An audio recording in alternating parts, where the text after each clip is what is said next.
What's going on, everyone? How was everyone's weekend? Did we have fun? I had fun. Are we back on the bandwagon yet? Were you ever off the bandwagon? I guess would be another good question. Are you unconvinced? No one would blame you. How could you not? 16 years, you need to see a little bit more, I'm sure. Wouldn't blame you there.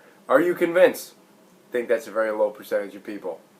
What do you think of Rex? What do you think of Rob? What do you think of Tyrod? All valid questions. By now, you know the Bills had a convincing win on Sunday. They beat Arizona 33-18. They did all they could do on Sunday, and that was get a win against an NFC opponent. They couldn't really improve their conference record. They couldn't improve their division record. They could just improve their overall record, and that's what they did. So, spare me the behind-the-eight-ball talk about how they're still...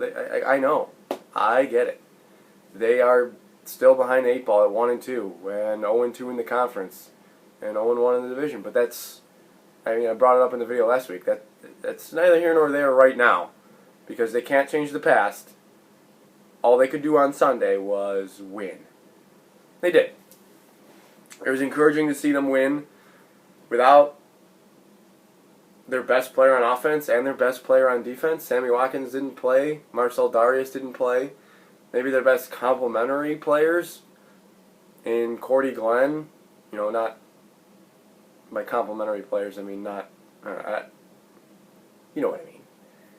Cordy Glenn didn't play. Ronald Darby didn't play. And the Bills showed that they can win a game without those guys. And they can put together a pretty good game plan. The defense dominated most of the way.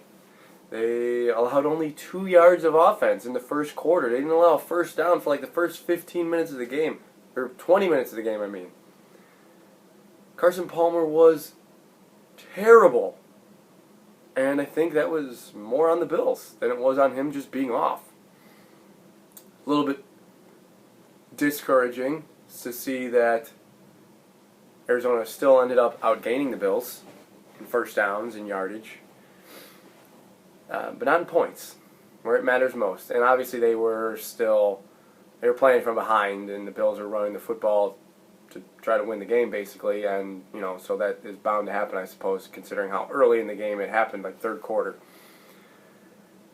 I got to give the defense a lot of credit right from the get-go. That first stop, the Bills went negative 14 yards on Anthony Lynn's first drive as offensive coordinator. And they punted, and I think the Cardinals started at like the 36, and you're thinking, well, one first down and maybe even less, and we're already losing this early. But Bills didn't allow any points. They kept them off the board, and they did that for much of the afternoon. They often used 7 defensive backs. I think that was to try to match the talent and the athleticism of the Arizona wide receivers and David Johnson. They used a lot of different fronts. Kyle Williams was sometimes the only defensive lineman on the field, and they used these like stand-up fronts, so Palmer couldn't really get a read on him. Loved the game plan, whether it was by Dennis Thurman, who called all the plays, or whether it was a combination of him and Rex and Rob. Love the game plan. I've loved all 3 of the game plans, honestly. They did a great job against Baltimore. It was a fluke. I think it was a fluke against the Jets. Honestly, I think it's a fluke.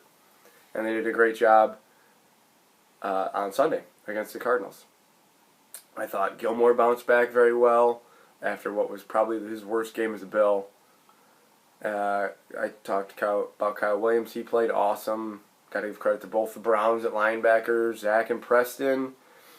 They're playing phenomenal, I think. Corey White filled in for Darby, and the Cardinals did attack him a little bit, but I thought he sort of held his own. And there was a sequence there where they were attacking him, and he was allowing receptions here and there. But nothing too huge. I like the way the Bills used Corey Graham and Aaron Williams to sort of shade safety help over towards him or towards whoever. It was all around great effort by the defense. Conversely, offense wasn't that great. Deserve some credit for, I'm going to say they deserve credit for getting touchdowns, I guess sort of early in the game. Anyway, especially when the defense was playing as well as they were. Obviously, they kicked a 20-yard field goal to open the scoring. I was standing right there. It looked like it was about a yard and a half. I mean, do you want to go for that? It was almost 2 yards, 2 full yards. I would like to see him go for that, considering how well your defense is playing, but I guess I understand why you want to get the first points of the game. Anyway, then the Bills got up 10-0 on the McCoy play. McCoy untouched, 24-yard touchdown or whatever it was. And defense kept standing up. And then the Bills get another touchdown, make it 17-0. I don't think they typically run away with things like that. That's really not their style. They kick field goals, or at least have in the past. That's what they've done. I think we're all used to that. They can't run away. They can't put teams away, period.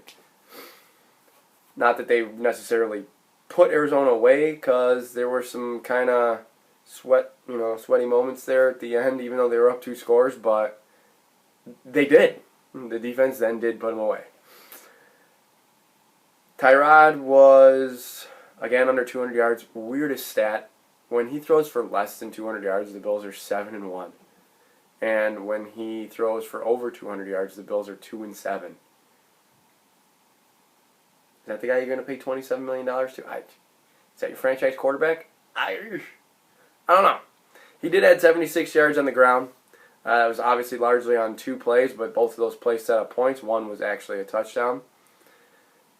Anthony Lynn deserves some credit for getting the run game going. Obviously, I just talked about Tyrod, so the pass game, it just honestly just needs more. Tyrod's leaving more to be desired. He's probably 0 for 3 when it comes to his contract. The Bills picking it up. I don't know what else they would do right now, but you're looking at guys like Carson Wentz, Dak Prescott. They're rookies. They're playing well. Cody Kessler for the Browns threw for 240 yards, and the Browns honestly should have won that game against the Dolphins. I know it's just the Dolphins, but you see what I'm talking about. He still has 13 more games.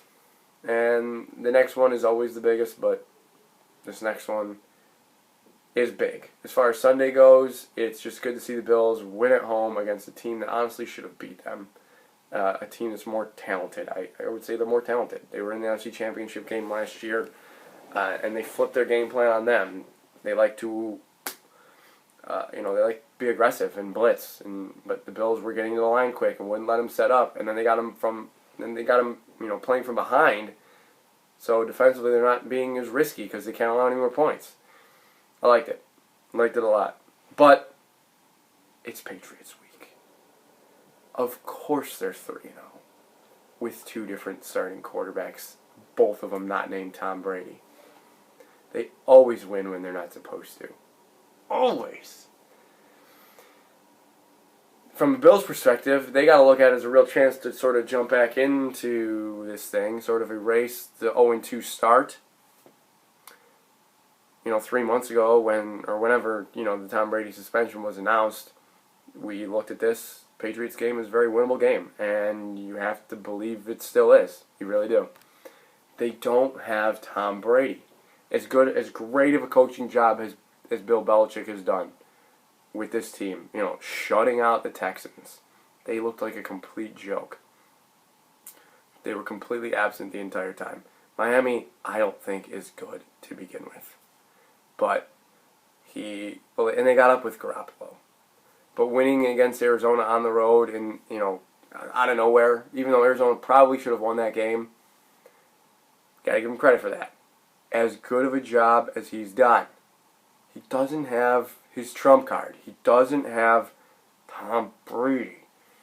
And Tom Brady's the guy that always beats us. So, let's just go beat them. The Bills have to be the team that beats them. I don't care if it's Jimmy Garoppolo. I don't care if it's Jacoby Brissett. The Bills got to be the team that beats them. You can't let them get out of this thing at 4-0. And you just can't let them beat you because you can't let them put you at 1-3. even though they're honestly coasting to the division title at this point, because they're 3-0, the rest of the teams in the AFC East are 1-2. Somebody's got to beat them. They're going to lose eventually. I don't think they're running the table still. I don't. And the Bills got to be the team. The Bills got to do it. Garoppolo, if it's Garoppolo looked pretty good in the first 6 quarters that he played. Great against Arizona. Really good against Miami before he got hurt. No doubt that him playing would elevate the passing game. Don't know about the shoulder. Will the shoulder be sore? Will he be able to throw as well? I don't know. I can't really say either way. It was his throwing shoulder though. You would think it'd be sore. Jacoby Brissett didn't look too great in 6 quarters. They won 27-0, but I mean he was only like 11 of 19. He ran for a touchdown. They were completely different on offense with him in there. So like I said, Garoppolo would certainly elevate the passing game. Gronk will probably be playing more than 14 snaps, so he'll be healthier. And, you know, our quarterback, Tyrod, has really only had about 1 good quarter out of 8 quarters so far against New England in his career, and that was the 4th quarter in Week 2 last year where the Bills almost mounted that comeback. They ended up losing 40-32. Wasn't good on the Monday night game. They lost 20-13. In both games, though, he had a chance against Tom Brady. He had a drive to come tie it and couldn't get it done. I want to see him. I want to see Tyrod, I want to see McCoy. I don't know about Watkins, but I want to see whoever at wide receiver. I want to see them moving the chains and getting chunks of yardage. That obviously sounds obvious. But this is a game where you got to see it. This is your best crack at these guys. Go beat them. Like, McCoy played pretty well. Again, he was hurt in week 2, coming off that hamstring injury that ended up shutting him down. He was pretty good against them in the Monday night game. So LaShawn McCoy doesn't care that the Bills have lost to this team however many times. Why would he? He's still a really good player. You're probably getting Cordy Glenn back on the left side of the line. Like, let's go get these guys. Go impose your will on them. Let's see what you got, Anthony Lynn. What do you got for the Patriots on the road? What are you going to do with Tyrod? Like, what are we going to see? I have no idea what to expect. Because last week, passing game was still down. Run game elevated. But I think they're going to have to pass to beat the Patriots. Because that's how they're going to score points. And I think they're going to have to score points. I know that sounds kind of stupid because they scored 33 last week and didn't really pass the ball well. But you can't always count on the other quarterback playing that poorly. Your defense could be that good. It really could be that good. You can't always count on another quarterback playing that poorly. You can't always count on field goal return touchdowns. You need to show that you can score points in the passing game. And run the ball effectively with McCoy, which I know that they can. 43% of McCoy's carries have gone for 5 or more yards. That's the best among any running back with at least 25 carries. So I'm sure they're going to run the ball with him. I'm sure of it. But and he can move the chains, but so can throwing the ball. Just throw the ball. This is a common theme throughout all of my videos. Throw the ball. The Bills have not had a game with more than 16 first downs on offense. Opponents have at least 18 plus. There's a reason why you're 1-2. The Bills are second last in the league in first downs, last in pass attempts, last in passing yards, 30th in overall to get total yards. Let's go. Let's see the offense. Let's do it now. Predictions.